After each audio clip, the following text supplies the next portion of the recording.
Angular uses classes and decorators to define components. Inside the decorator, you define a selector and a template. You can use the selector inside any template. If you want to pass data to a child component, you can define an input and render it inside curly braces. To add event handlers, you use this syntax with parentheses and add the handler method to the class. You can add state as class properties.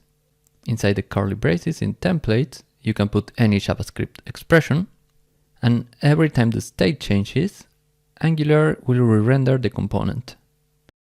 You can use output to send data to the component's parent. You can handle the custom event similar to how you handle clicks.